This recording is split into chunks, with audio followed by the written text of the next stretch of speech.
Thank you for joining us on Business Now. I am Frank Omalape, and now Nigeria's oil production continued its monthly rise that started in September last year, as latest data from the federal government showed that it rose to a high of 1.3 million barrels per day in February 2023, increasing the country's oil earnings by 51.16 billion naira.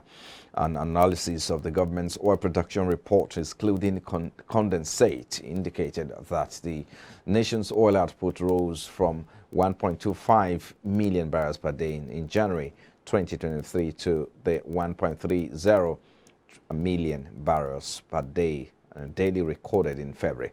This showed that the country pumped an additional 48,154 barrels of crude daily, translating to an increase of 1.34 million barrels of oil for the 28 days in the month of February. The average cost of Brent, the international benchmark for crude oil in February 2023, was $82.3 per barrel, according to figures obtained from Statistica, a global statistical firm. This implies that oil earnings for the month under review went up by an additional $110.90 or thereabout $110.9 million at 461 naira to the dollar.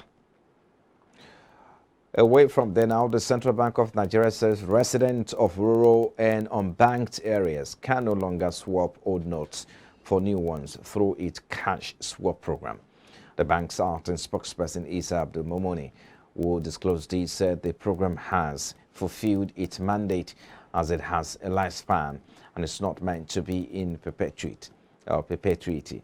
The Central Bank of Nigeria has said the cash swap program was aimed at enabling citizens in rural areas or those with limited access to formal financial services to exchange old naira notes for the redesigned notes.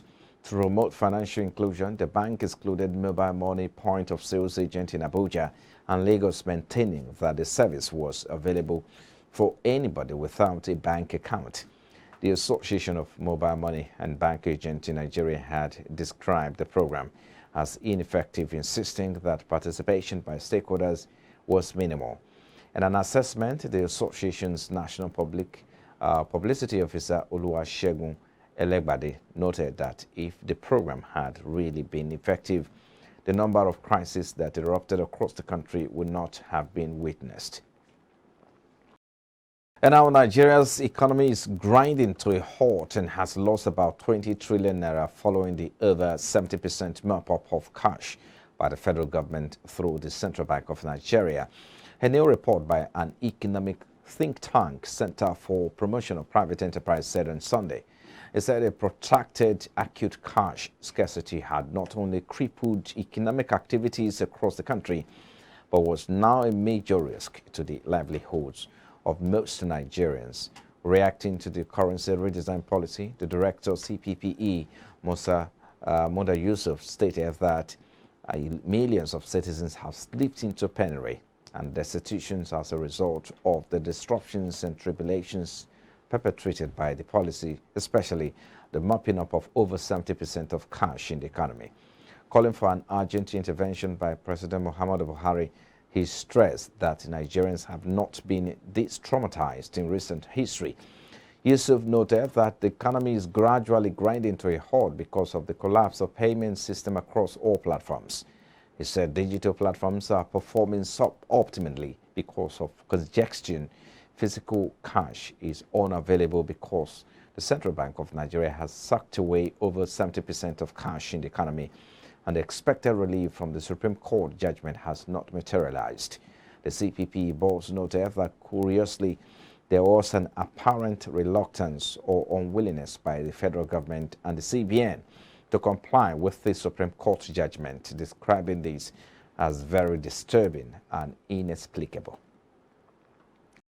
And in the meantime, the Abia State government has said it will sanction any person, group, or business entity that reject the old 500 and 1,000 naira note for business transactions.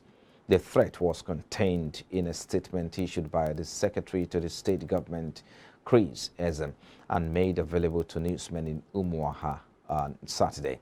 Ezem stated that the decision was in line with the Supreme Court ruling extending the validity of the old 200, 500 and 1,000 naira note as legal tender to December. He said the Abia State government advises Abia residents to feel free to carry out their financial transactions with the old naira note alongside the new note as stipulated. Ezem added that any individual, group or business entity that reject the old note will be contravening the law of the Federal Republic of Nigeria and stands the risk of facing sanctions.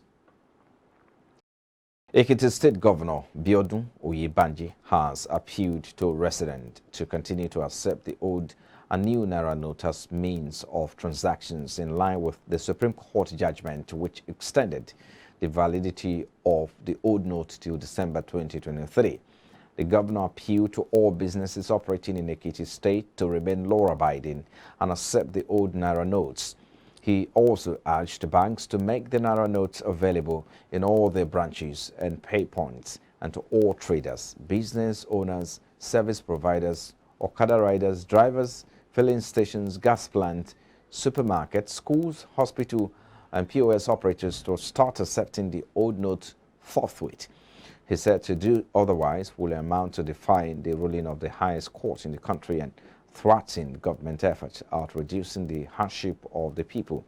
The governor, in a statement on the weekend by his special advisor on media, Yinka Oyebode, said it was unlawful for any business owner or service provider to reject the old note, and the government will not hesitate to arrest and prosecute business owners found rejecting the note. Expressing concern over complaints about the rejection of the old note as means of transaction, Oyebanji pledged that his government will continue to explore avenues to make life more meaningful as they continue to build a more prosperous state. And now the persistent cash crunch occasioned by the Central Bank of Nigeria's policy on the naira redesign and cash withdrawal limit has abruptly stopped economic and service delivery in the real estate environment. This was as property developers insisted that the inability to pay artisans, provide building materials for construction, and increased costs of production had halted any form of revenue generation in the industry. The further predicted that this might affect the sector's gross domestic product contribution and lead to an increase in housing deficit. The Central Bank of Nigeria in October 2022 announced a new naira policy that will see the 200, 500 and 1,000 naira note redesigned and replaced with new ones, but the process has been bedeviled by crisis. An independent realtor, Charles Chimeze, argued that poor sales occasioned by the naira scarcity will echo like cripples or ripples across a bond, which will negatively impact the ability of businesses to generate income. On his part, the co-founder of ETSEC, Cosmopolitan, Bernard Okonjo, said the naira scarcity had greatly increased the cost of production, making it difficult to start or complete housing projects. The Edo State government-backed Edo Modular Refinery has ordered the supply of 150,000 barrels of crude to meet the demand of its growing clientele base weeks after commencing production. This was revealed in a statement signed by the Special Assistant on Media Projects to Edo State Government, Crusoe Osage, on Sunday. The statement also said that the crude will be sourced from the Oza oil field, which is operated by Decla Resources Incorporation, a Millennium Oil and Gas Company Limited. The Edo refinery is a 6,000 barrels per day capacity plant, which is being expanded to 21,000 barrels per day. The statement said the facility with each feedstock can produce 500,000 liters of diesel, 300,000 liters of naphtha, and 200,000 liters of low-power fuel oil.